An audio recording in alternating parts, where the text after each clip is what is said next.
Dia awaknya. Belum je.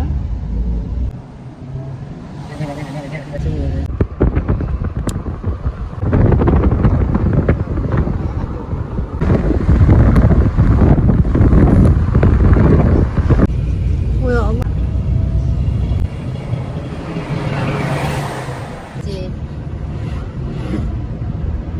Malam-malam jadi.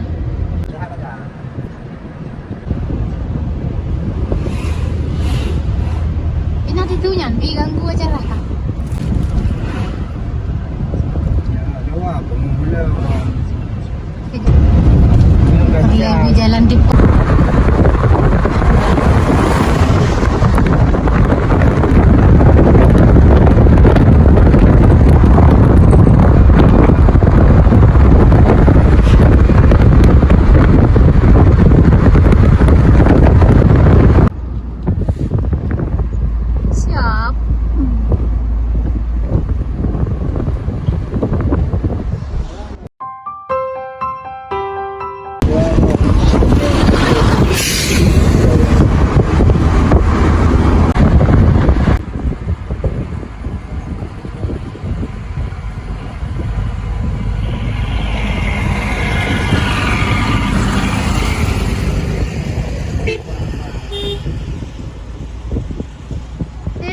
abang Daryl.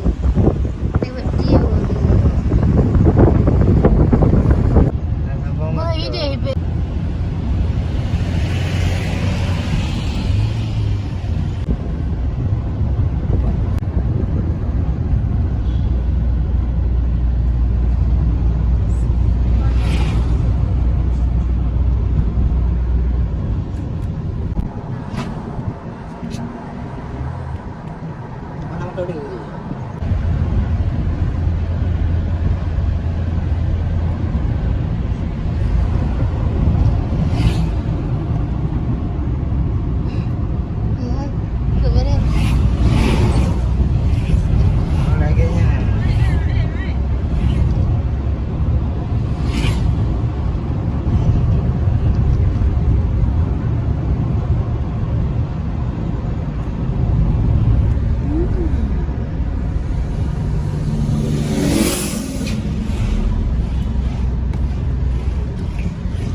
Resto.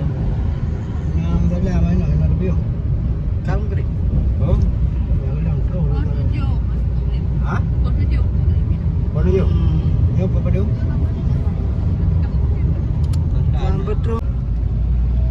Karena tanya sama yang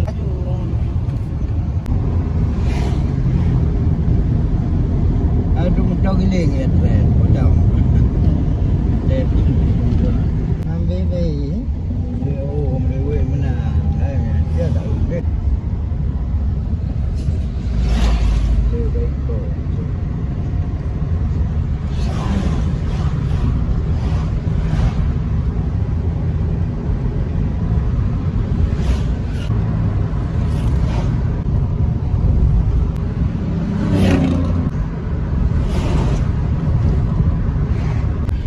Lewat masjid je.